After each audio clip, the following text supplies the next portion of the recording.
Buenas noches. Esta semana no van a tener tarea, entonces vamos a aprovechar para que puedan hacer su trabajo práctico y les voy a dar algunas orientaciones para que puedan hacerlo. Pueden empezar ya a hacer el trabajo práctico. Pueden buscar en internet algunas de estas preguntas. Por ejemplo, Prolog es un lenguaje. Marque con X la opción correcta, procedural o declarativa. Entonces, la respuesta correcta es que es un lenguaje declarativo. ¿Quién fue el creador de Prolog? Consulte en internet o el material.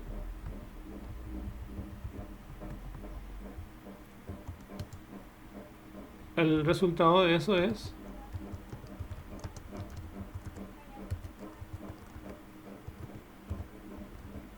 el señor Alain Kolmerauer. Entonces aquí ya tienen esa respuesta.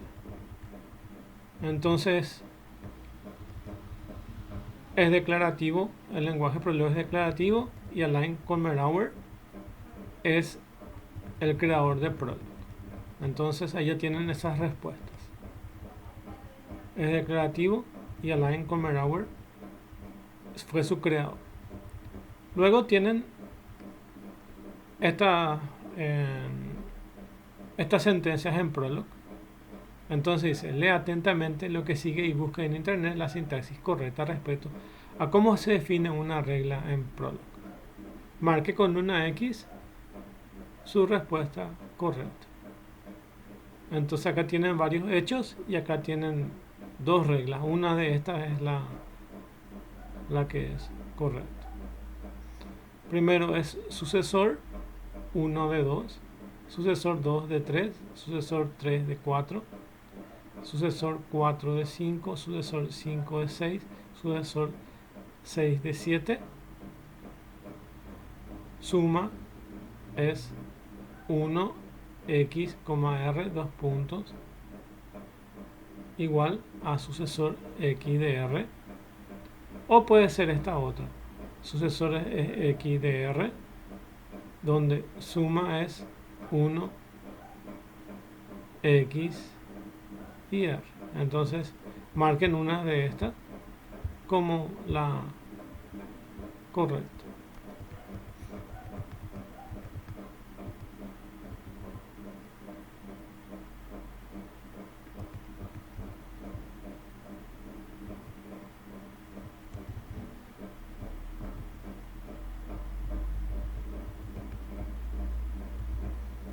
Lo más probable es que marquen esta como la correcta.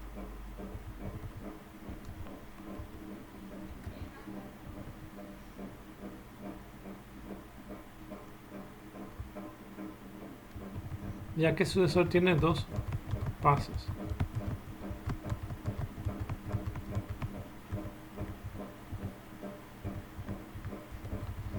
Después dice, lee atentamente lo que sigue y cree en Prolog 5 hechos y una regla sobre el dominio que le gusta representar. Este es un ejemplo. Y le van a crear, van a hacer 5 hechos y una regla. En este caso hay 3 hechos y una regla. Entonces, es alumno Pedro. Pedro es alumno. Es ingeniero José. Es docente Luis. Y en la regla es becado puntaje x,5. Entonces esta es la regla. Algo parecido a eso, según como les parece, van a definir aquí abajo. Acá les explica que es una regla. Tienen varias explicaciones de cómo se utiliza en Prolog los elementos.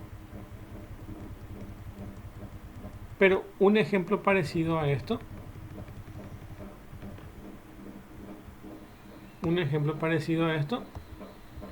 de lo que a ustedes les gusta o les parece, van a replicarlo y lo van a colocar aquí. Entonces, sobre un hecho, un dominio que a ustedes les interesa, van a realizar el mismo ejemplo que ven aquí.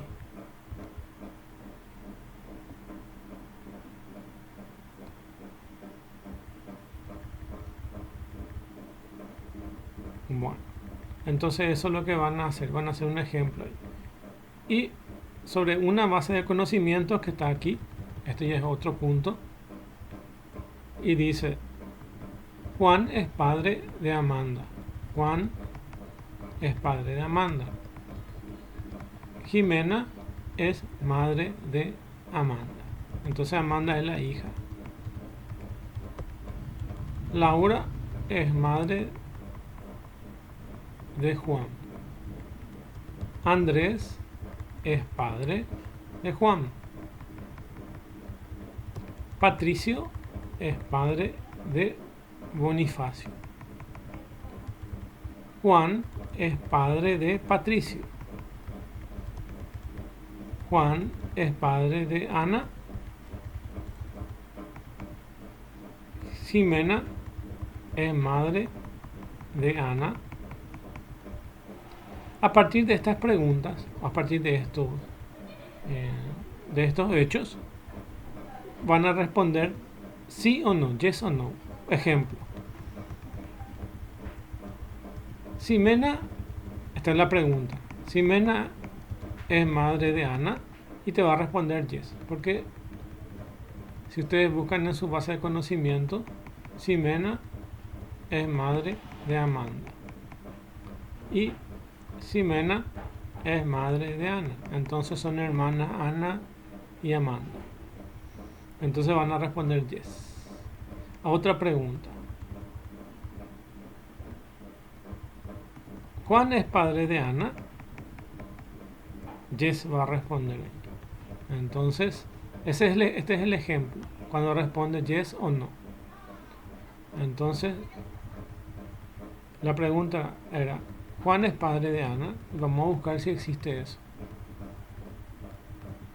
Sí, Juan es padre de Ana. Entonces va a responder yes. Y ahora, Juan es padre de Jimena y va a responder no, porque si buscan aquí no lo van a encontrar. No van a encontrar que Juan sea padre de Jimena. Juan es padre de Patricio y de Ana. Entonces le va a responder no. Y acá ustedes van a responder si es yes o no. Juan es padre de Amanda y Juan es madre de Ana. Entonces acá evidentemente Juan no puede ser madre. Entonces acá va a responder no. Ahí van a poner no. Y Juan es padre de Amanda. Vamos a buscar dónde hay. Juan es de Patricio y de Ana. Juan de Amanda es padre.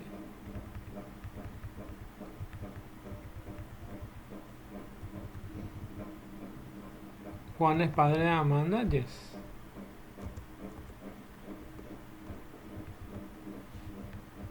Padre de Juan de Amanda. Aquí. Juan es padre de Amanda. ¿Está? Entonces es yes.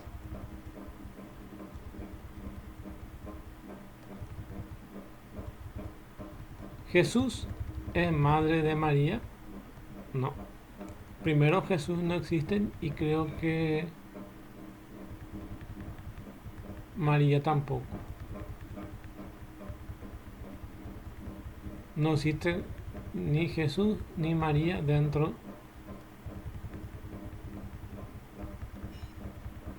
de nuestra base de conocimiento o hechos. Entonces la respuesta es no. Bueno, y así van a responder. Y acá van a hacer preguntas parecidas. Una pregunta más interesante que involucra el uso de variables, por ejemplo, si queremos saber si existe algún padre que sea de Juan, podemos preguntar de esta forma. Padre de X de Juan, y nos va a responder quién es el padre. Y nos va a responder yes. Entonces en X se carga quién es el padre. Hay que ir a buscar quién es el padre de Juan.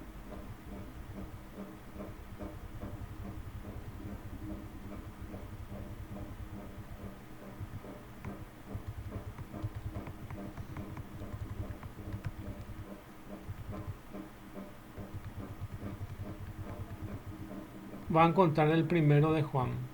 Amanda, Andrés. Andrés es el padre de Juan. Y esa era la pregunta. ¿Juan tiene un padre? Sería esa X que está ahí. ¿Cuál es el padre de Juan? Y se guarda en esta variable X esa respuesta. Y esa respuesta es Andrés. Y ustedes hagan un ejemplo parecido a esto. Como esto, padre de X, de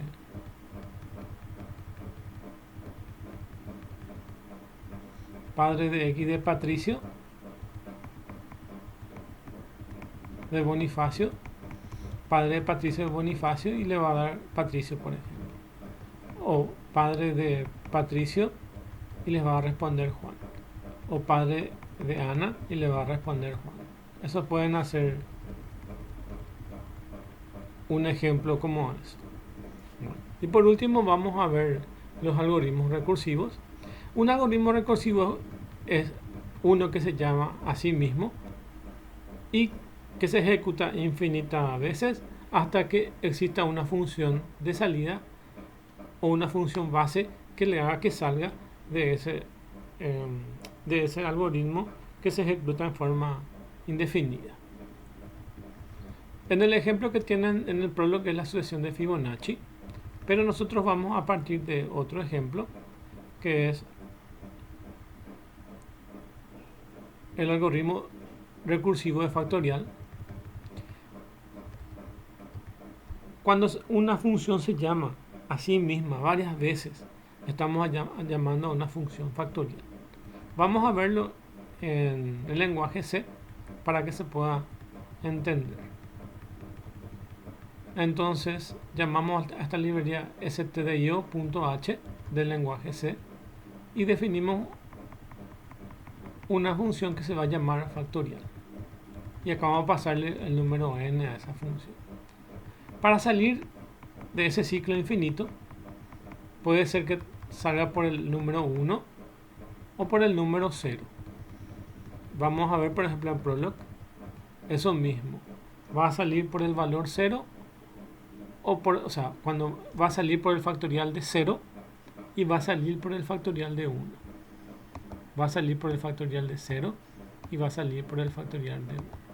Entonces, esa es su función de salida y esa es la que nosotros tenemos que detectar primero para poder hacer. ¿Cuáles son esas condiciones de salida? Nuestra condición de salida es si n es igual a 1 o n es igual a 0. Entonces el factor es igual a 1. El factor es igual a 1. Van a ver acá en Prolog. Si es 0, su valor factorial es 1. Si es 1, su valor factorial es 1. Entonces si es 0 es 1 y si es 1 es 0. Esta es la condición de salida. Entonces ya detectamos esas condiciones de salida. Detectamos en el lenguaje C y detectamos en el lenguaje de Prolog. A partir de ahí lo que tenemos que hacer es recorrer e ir multiplicando. Factor es factorial n-1 por n. Este es el cálculo que se hace. Este es el cálculo que se hace. Y lo que hace es llamar a la misma función que se llama factorial que entra aquí, pero disminuido en 1 la cantidad de n. Entonces disminuye en 1 la cantidad de n. Y multiplica por su n anterior. Y al terminar de procesar esto, y cuando se llega a su función de salida, entonces devuelve el resultado en este return factor. Entonces, una función recursiva es un algoritmo que se llama a sí mismo. Este int factorial se vuelve a llamar aquí, por eso está marcado en amarillo, para que puedan detectar eso. Entonces, ven ahí cuando se llama a sí mismo, va a funcionar. Y siempre es llamando a la misma función, pero n-1.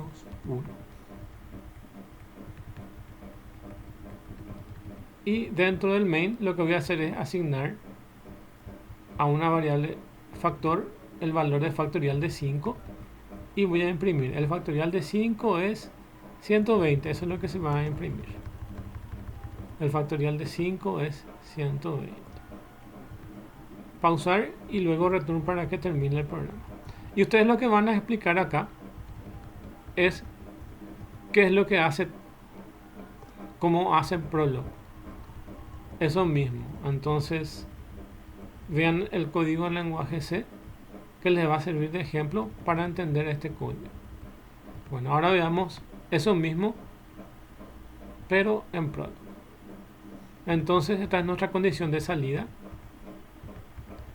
Y luego llamamos a nuestra función factorial. Entonces llamamos nuestra función factorial con n mayor a 1, que es nuestra condición, y restamos en n que es igual a n menos 1. ¿Se acuerdan que se restaba? Factorial es n menos 1. Entonces hago eso mismo aquí. n1 es n menos 1 y vuelvo a llamar al mismo factorial donde le paso este n1 que en realidad es n menos 1 y multiplico en una variable que se llama res, que es igual a n por res 1, y res 1 viene a ser nuestro valor que va teniendo de n menos 1. Y luego al terminar todo ese proceso y salir de la parte que está en forma recursiva, va a entrar, porque lo que pasa es que va a ir restando. N va a empezar en 5, 5, 4, 3, 2, 1 y va a llegar a esta condición en 1 y va a salir. Y cuando llegue a 0, también va a salir. Entonces, o sale en 1 o sale en 0. Entonces, si sale, va a imprimir el factorial de 5 y va a hacer write x y va a imprimir factorial de 5 y va a imprimir 120, que es lo mismo que figura aquí. Y eso es lo que van a escribir aquí. ¿Cómo se hace la función factorial? La función factorial se hace llamando a la función factorial, pero disminuido en n-1 y multiplicando por n. Eso traducido al código del programa. Entonces, con sus palabras van a poder decir qué es lo que hace. Esta es la función de salida para que salga fuera de ese ciclo. Y esta es la función factorial que va a llamar otra vez al mismo factorial, pero disminuido n en 1 y va a multiplicar el n anterior por el n disminuido en 1 y así sucesivamente. Entonces va a multiplicar 5 por 4 por 3 por 2 por 1. Otra vez 5 por 4 por 2 por 3 por 1. Multiplican todo eso y le va a dar 120. Y eso es lo que va a hacer aquí. Entonces multiplica 5 por 4 por 3 por 2 por 1. Y ahí por 1 sale. Entonces sale fuera de ese ciclo y imprime 120. Y ahí termina eso. Bueno, eso es con respecto al trabajo práctico. Miren bien para hacer. Pueden hacerlo en forma grupal, pero van a poder entregar cada uno en forma individual su trabajo pueden consultar con sus otros compañeros para poder hacer bien el trabajo. Y tienen todas las explicaciones dentro de este material de cómo hacerlo. Entonces utilicen este. Este ya está dentro de la plataforma. Pueden bajar este archivo. Y pueden desarrollar este archivo. Está dentro de la sección de trabajo práctico. Entran ahí dentro del trabajo práctico y pueden bajar este archivo. Y sobre este archivo trabajen, vuelvan a grabar y vuelvan a subir ese mismo archivo. Entonces es esto el trabajo práctico. Entonces les deseo mucha suerte. Aprovechen esta semana si pueden hacer el trabajo práctico o pueden hacer parte del trabajo práctico, ya que no vamos a tener trabajo esta semana. Aprovechen eso. Bueno, y ahora voy a empezar como una parte de lo que vamos a ir desarrollando en 3 clases. Vamos a ver visión artificial y OpenCV en 3 clases. Entonces vamos a empezar ahora y vamos a continuar en las próximas clases. Voy a darle algo pequeño y continuamos la próxima clase. Primero vamos a comparar cómo es la visión artificial de un humano, y para ello tenemos que el 50 a 70% de toda la actividad que se realiza dentro del cerebro humano, el tiempo que consume es entre el 50 y 70% de todas las tareas que hace el cerebro. Entonces, la visión es uno de los sentidos más importantes de los seres humanos y por lo tanto es así, y se calcula que entre el 50 al 70% de las tareas del cerebro son empleadas para el análisis de información visual. Es decir, que gran parte del proceso del cerebro lo está transformando la parte visual.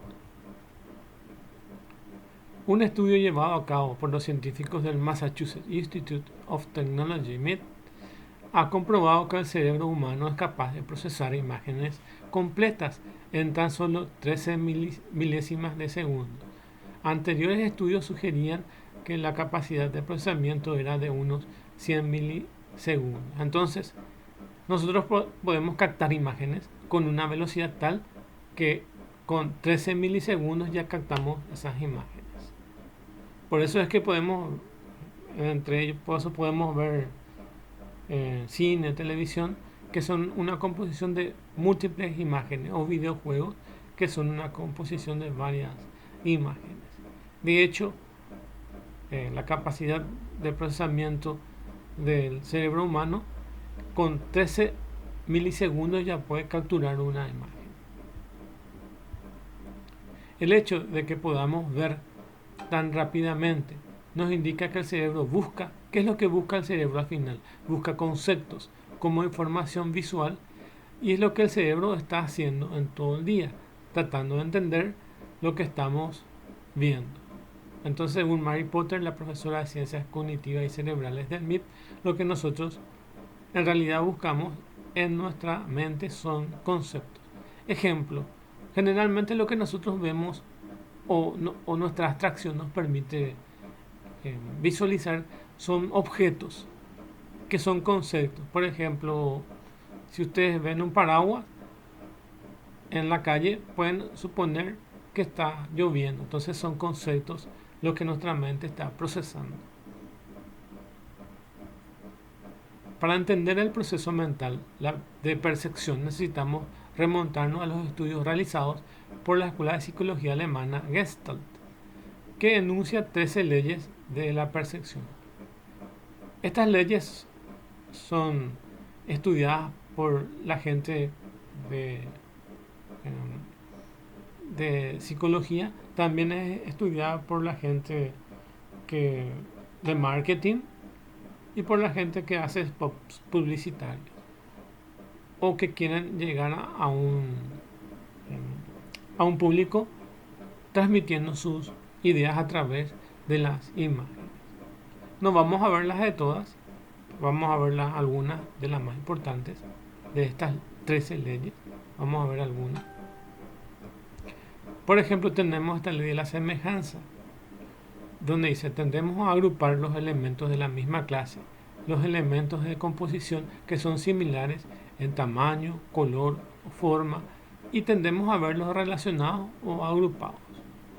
Entonces ven aquí en esta imagen,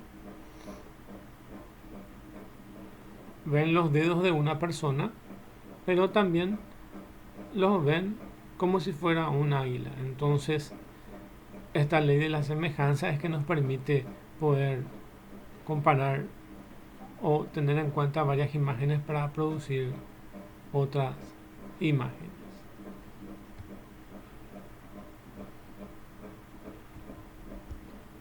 Otra es la ley de cierre. Al observar una imagen tendemos a completar aquellos que no se nos muestra del objeto, efecto por el cual el observador tiende a cerrar, reintegrar y completar la información necesaria para conformar un objeto percibido, aunque una figura se presenta incompleta o discontinua. La percibimos completa, ya que nuestra mente la completa. Las formas cerradas y acabadas son más estables visualmente, lo que hace que tendamos a cerrarla con la imaginación las formas no acabadas. Entonces, nuestra mente es tan grandiosa que nos permite, a partir de elementos abstractos o lo que son los conceptos, poder cerrar estas figuras. Por ejemplo, aquí tenemos un rectángulo o un cuadrado, acá tenemos un círculo con estas figuras no cerradas. Nuestra mente cierra eso. Aquí tenemos un panda y aquí tenemos la imagen de Steve Jobs. Entonces vemos que nuestra mente hace todo ese proceso. Bueno, eso es lo que hace nuestra mente. También nos permite tener figuras en movimiento. Este es un GIF que no está ahora en movimiento, pero si ustedes vieran esto, van a poder completar esa imagen de movimiento que nos provee esto. Entonces existe otra ley que es así sucesivamente la mente va formando conceptos a partir de lo captado o lo sensado por el medio. El trabajo de los ojos no es solo enviar información al cerebro, sino que permitir que el cerebro piense en ello con la rapidez suficiente para saber lo que debe buscar posteriormente. Entonces va tomando ideas hasta formar un conjunto de conceptos y poder predecir qué información es la que continúa en una imagen. Entonces, por ejemplo, si vemos un bus que viene a alta velocidad, nosotros tenemos esa sensación de que va a chocar contra un objeto, que va a impactar contra un objeto. Entonces nuestra mente va cerrando esa información y va completando esa información, y también es capaz de predecir eso. De modo que en lo general estamos calibrando el movimiento de nuestros ojos de nuestro alrededor con la misma frecuencia que nos permite comprender lo que estamos viendo, según la investigadora Mary Potter del MIT.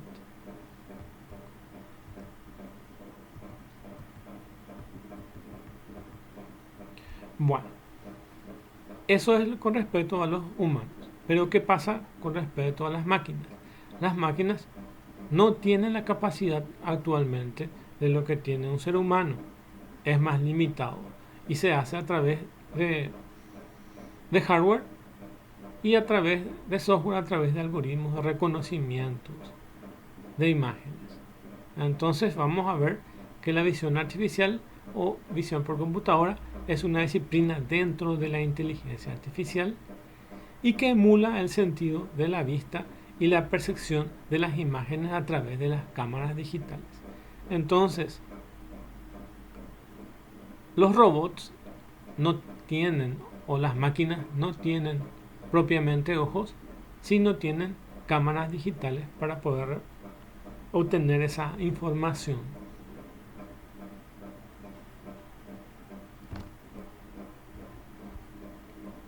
Entonces, ¿qué herramientas vamos a utilizar para poder percibir los objetos?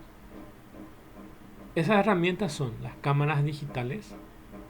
Tenemos que tener un sistema operativo para que pueda procesar eso. Por ejemplo, puede ser un sistema operativo Linux. Puede ser equipos de cómputo, por ejemplo, desktop, que son computadoras, o inclusive Raspberry Pi, por ejemplo, para poder utilizarlo como sistema de procesamiento de información y de imágenes. Lenguaje de computadora, el que más se utiliza para procesamiento de imágenes es el lenguaje Python. Y algunas librerías especiales de visión artificial, como esta librería de OpenCV, que es la librería de Computer Vision o computación de visión artificial. Tenemos que tener la estructura de soporte de las cámaras, como ven aquí. Esto tiene que estar soportado en alguna base, y hardware auxiliares como routers o otros sistemas de envío de información. Entonces, los elementos que tienen un sistema de visión artificial son, primero, la fuente de luz. Entonces también necesitamos algún elemento, un foco, una luz LED o alguna otra fuente de alimentación de luz externa que pueda colocarse a la cámara. Luego tenemos las lentes y las cámaras, y este es nuestro objeto que vamos a percibir nosotros. De esto tener en cuenta, de aquí, de esta sección, que depende mucho del ángulo, de cómo está ubicado la luz y cómo está ubicado la cámara para que se pueda obtener una buena imagen. Entonces tenemos que analizar y ubicarlos correctamente, las cámaras y las lentes, y como también la fuente externa de luz que se va a aplicar sobre ese objeto. Y tenemos el sistema de procesamientos, que puede ser una computadora o algún equipo de hardware especial que nos va a proveer la función de procesamiento de imagen y de tratamiento de esas imágenes.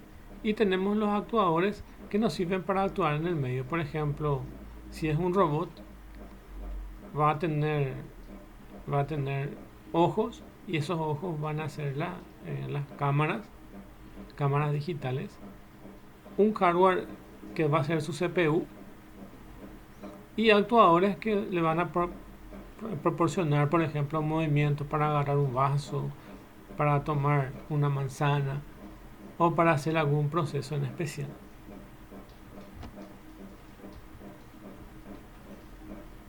Algunas aplicaciones de visión artificial más se usan en el tema de automatización industrial, donde básicamente el ojo humano no puede percibir ciertos detalles, no puede hacer zoom dentro de ciertas imágenes y detectar pequeños defectos de fabricación de componentes. Entonces tener en cuenta eso, que también se necesitan automatización de oficina, automatización industrial, sistemas de seguridad y proyectos educativos y científicos donde se pueden aplicar esas máquinas. En esta imagen, por ejemplo, tienen cómo se puede trabajar directamente en una industria, aquí también en una industria, aquí también en otra industria y aquí también en otra industria. Los elementos que se detectan son muy precisos dentro de los sistemas de visión artificial, ya sea por computadora o industrial. Entonces son muy capaces para poder detectar fallos y detalles que con el ojo humano no se puede detectar. Por ejemplo, imagínense en una fábrica de procesadoras de gaseosas o de cervezas, el ojo humano o una persona puede básicamente estar atenta 30, 40 minutos y después va a perder la concentración y no va a poder controlar los efectos de fabricación en este caso de gaseosas. Entonces por eso se puede usar visión artificial y tenemos mejores resultados, porque las máquinas en sí pueden operar 24 horas y no tener los problemas que tenemos los humanos en el tema de perder la concentración y poder revisar detalles que con la visión normal de una persona no se puede tener. Entonces tenemos varias etapas que tienen el procesamiento de imágenes, desde la entrada en sí de la imagen, el proceso que va a tener y su salida que se le va a dar. Del procesamiento en sí de estas imágenes, tenemos que si existen fallas o porque la luminosidad no es lo suficientemente buena o porque es muy aumentada esta luminosidad, entonces pueden producir fallas en la detección de este objeto. Entonces lo que se hace es filtrar esas imágenes, poder mejorar esas imágenes. Entonces se necesitan ciertos retoques a esas imágenes, filtrados esas imágenes para poder procesarlas. Y pasa por varios procesos donde básicamente se detecta la imagen, se quitan una foto o se quita un video y luego se van filtrando esas imágenes y luego se van clasificando esas imágenes, se van ordenando, se van detectando si cumple ciertos patrones y así sucesivamente se va a trabajar sobre esas imágenes. Bueno, hasta acá la clase de hoy y entonces empezamos la próxima semana con lo que es OpenCV, que es una librería de visión artificial que tiene ciertas funciones que nos permiten procesar esas imágenes. Uno puede utilizar estos procesamientos desde cero.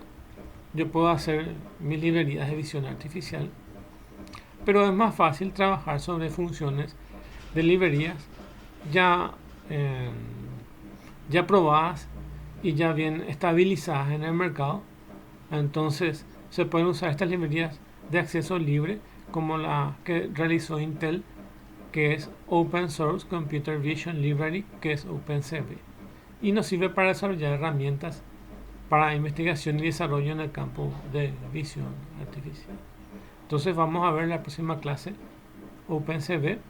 Les voy a explicar algunas herramientas que tiene esta poderosa herramienta que se puede usar tanto en Java, en Python o en lenguaje C o en otras herramientas para el procesamiento de imagen. Entonces es hasta hoy la clase y muchas gracias. Nos encontramos la próxima